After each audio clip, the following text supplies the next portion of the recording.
Alright, what's up, everybody? Welcome back to some more Deadly Premonition Origins. My name is Raven from the Sky. And let's do this.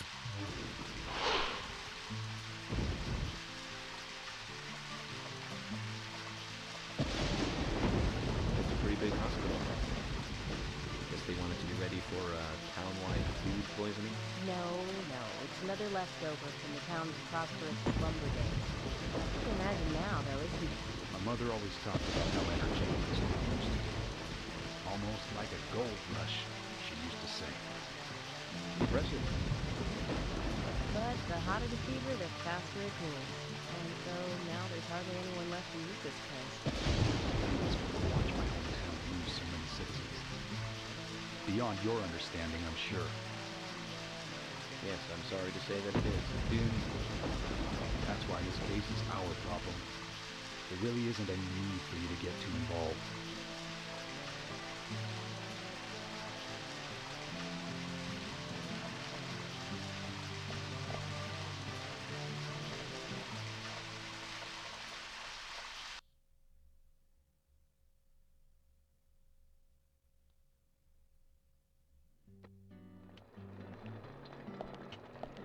Hello, Sheriff.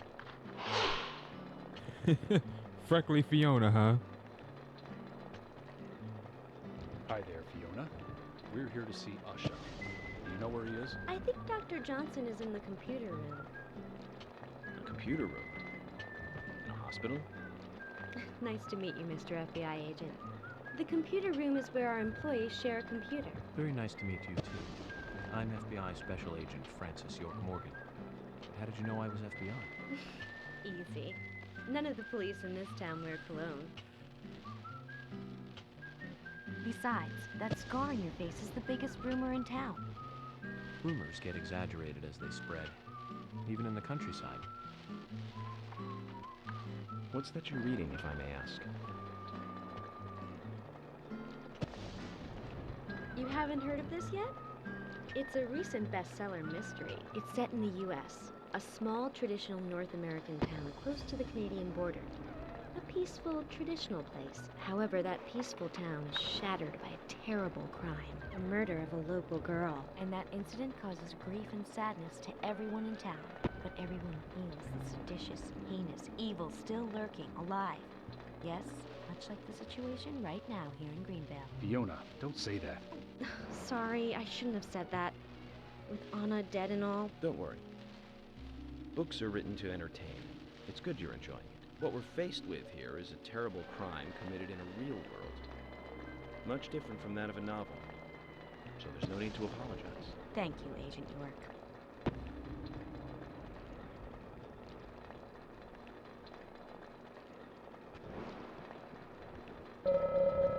The freckles on her nose make her look like a schoolgirl. I wonder how good she is as a nurse.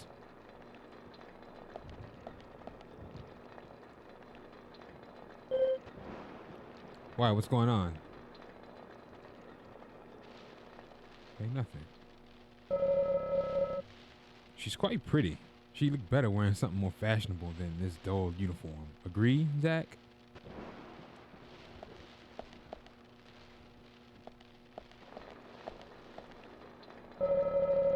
Floor plan of the hospital. Looks like each section is named after a chess piece.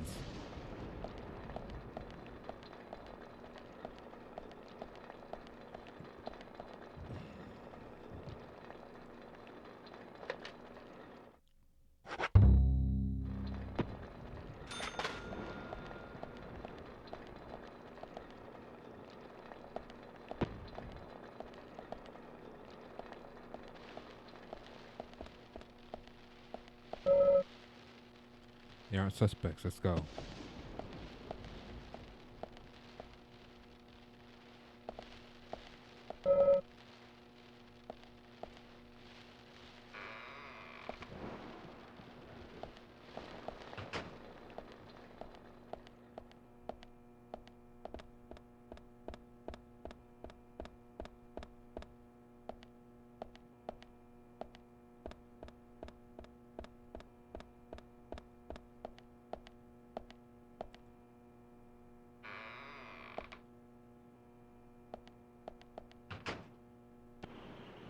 we couldn't find him. Fiona needs to check her information. No, I don't think so. Does the doctor like playing games by any chance? What do you mean? There's a message on the computer, and a card key already set in place. The king passes the rook and meets the bishop. The knight takes a pawn along for the queen. What does that all mean? It's a simple puzzle. Zach, let's take him up on his challenge. You can do this, right?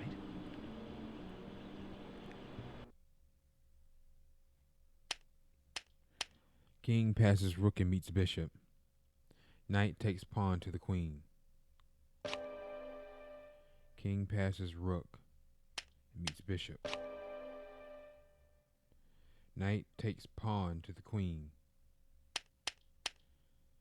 Knight.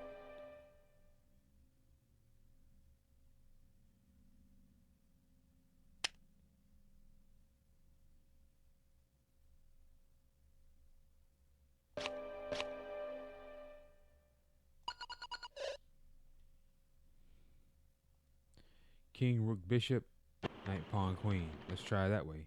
Zach, something is still missing. We need more clues.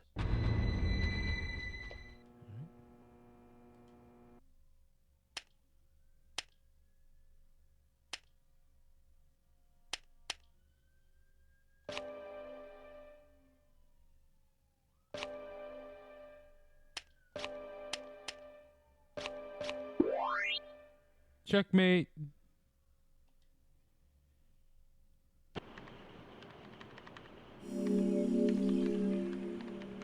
The doctor awaits below with the deceased. Another code? But there's nowhere to insert a password. More games. I'm going to get Fiona to call Usha up here right now. No need, George. The message appeared with the card key. It's telling us where to use it. This is not the time to be joking around, Agent Morgan.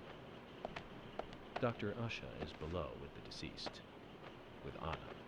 Below being underground, I take it. Simple. Simple. Then it's time to meet the mischievous architect of this little game. Nah.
Shelves for storing bodies. I wouldn't open these unless I really need to.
Usha, sorry to keep you waiting.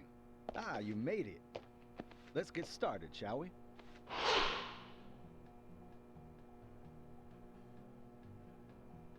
This is Agent Morgan from the FBI. Nice to meet you.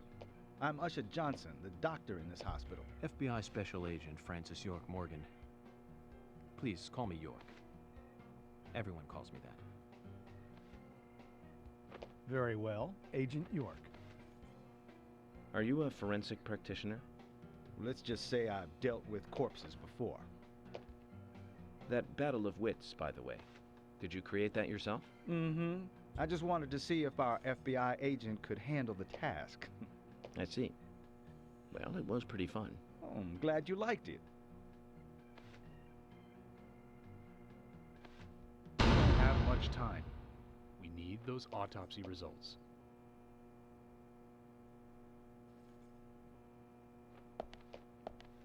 Next time, try challenging us without obstructing an investigation.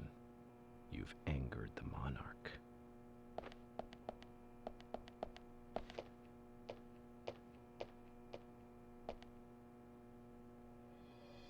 From the onset of rigor mortis, the stiffening of the muscles, the time of death is estimated to be between 20 and 2200 hours.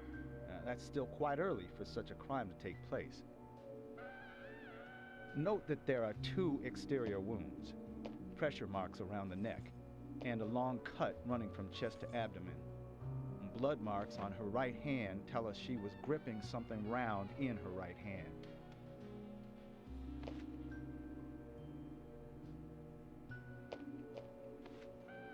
Her skull is also fractured, but that is unrelated to the cause of death. It probably happened to her after she was killed.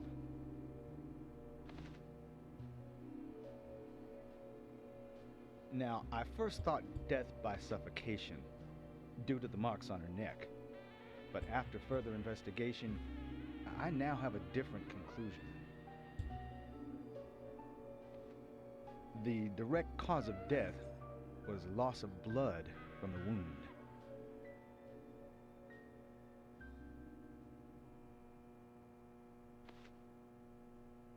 Which means... She was cut up while she was still alive. Yes, a sharp knife was used. It was inserted beneath the sternum and then quickly sliced downwards. The excessive loss of blood from her internal organs is what actually killed her. Her nails are clean, and with no skin cells from the attacker. She also doesn't appear to have been bound nor badly beaten. She was apparently killed without resistance. The most tragic thing, however, was that she was unable to speak her story to anyone who could hear her cries.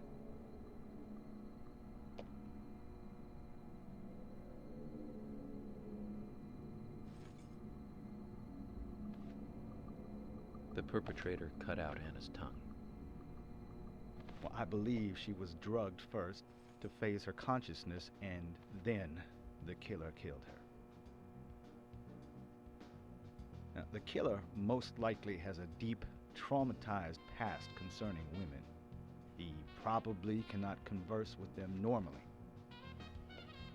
Cutting out the tongue suggests a very lonely individual. Either that or a truly hardcore sadist. He must get off on watching women suffer, especially when they can't answer back. Now, he watched as the blood pumped from her body, as she gradually grew cold. A case in Seattle in 1985 was much like... Usha, please, limit your report to your findings as a doctor. Criminal profiling is my job.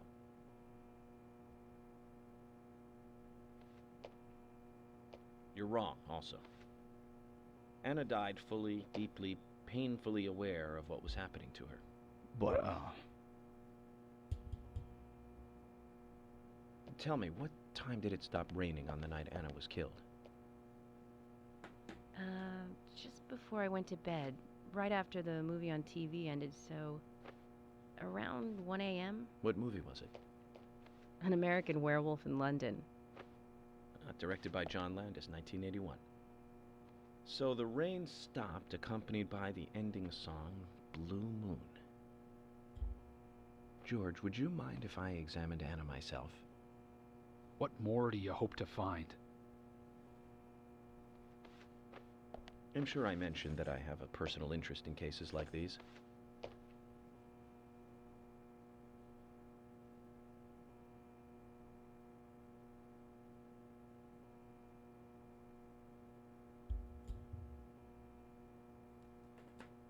Okay.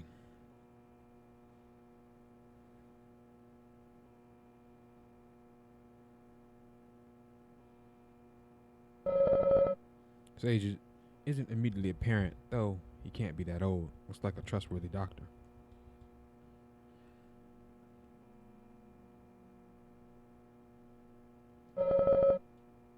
Traces of evaporated liquid around the eyes. She must have cried before she was murdered.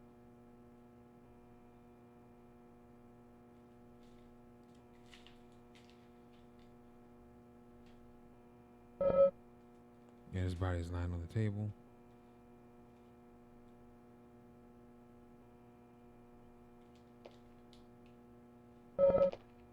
She's neatly wearing fake fingernails. Beautiful blonde hair, stunning even in death.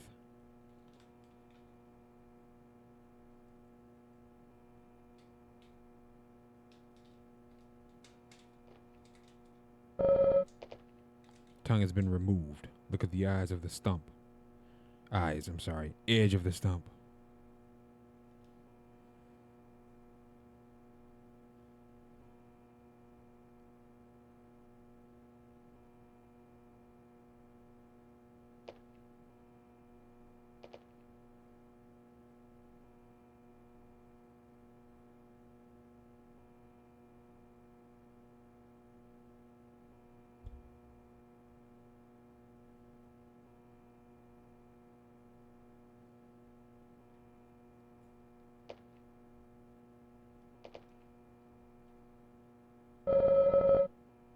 Judging from the impressions, she was holding something in her hand, but it was removed around 6 hours after that.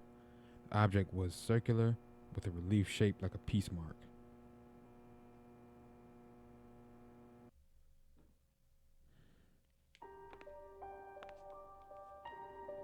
From her lack of resistance, I'd say that Anna's injuries happened very quickly. Unable to speak, she was then left to cry herself to death. Zach, it's all starting to come together. The perpetrator stayed with her for at least 2 hours until it stopped raining. At the estimated time of her death, it was still raining, but you can still see tear marks on her cheeks. That means she was killed under a roof somewhere. She was then carried into the woods after it stopped raining. There's one other thing. Her tongue was removed with a very blunt knife. In fact, it's more likely it was simply chopped off. Usha, are you a passionate man? Well, not particularly, but I am man enough should the moment call for it. George, how about you? I'm very passionate. Yes. Especially when it comes to women. But I don't see what that has to do with anything. George, the perpetrator is just like you. He's passionate about women. He's a passionate kisser. This was a kiss of death. Ah, the perpetrator. Bit off Anna's tongue. We'll never get a dental print from a wound like this. But this is still a big lead.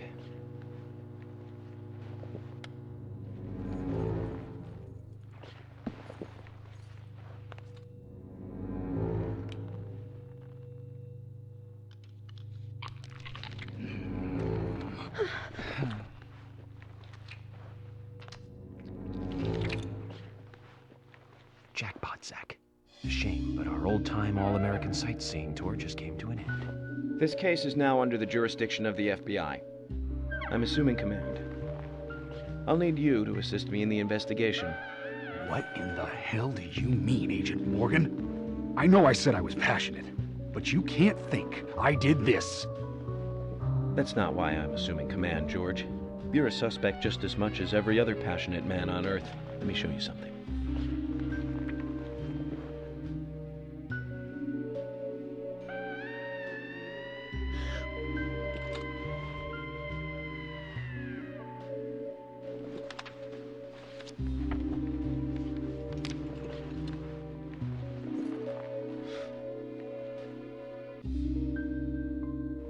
There you go. Amazing, huh? I'm sure you have a lot of questions, but most of the details are top secret. George, Emily, we should be going. No need to stay here any longer. Okay. I have to sign the release. Just give me a moment. Very well.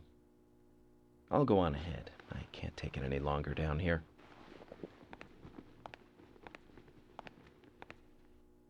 Bishop takes queen. His rook takes your queen. Then your knight takes rook. And checkmate. Huh?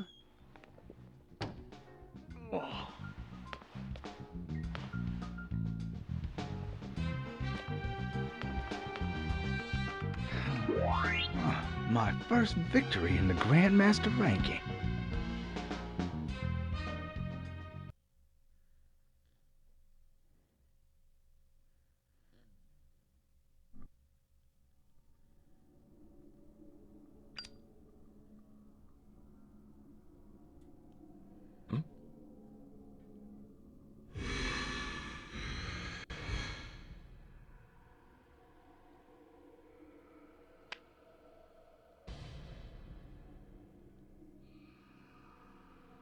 Zach, they're here.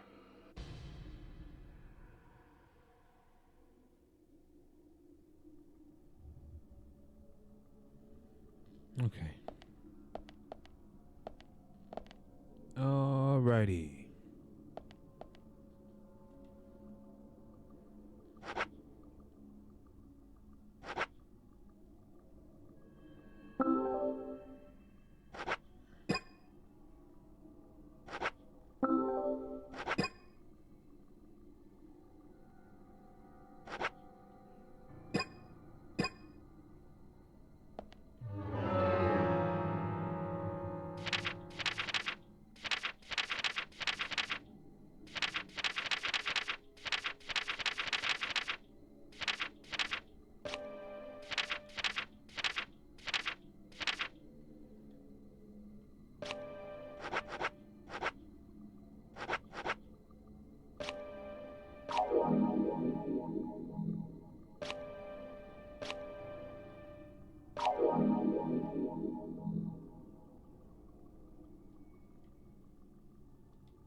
And I'm going to stop it here for today, ladies and gentlemen. Thanks for watching. My name is Raven from the Sky. If you enjoyed the episode, drop a like and subscribe to the channel. The series grow.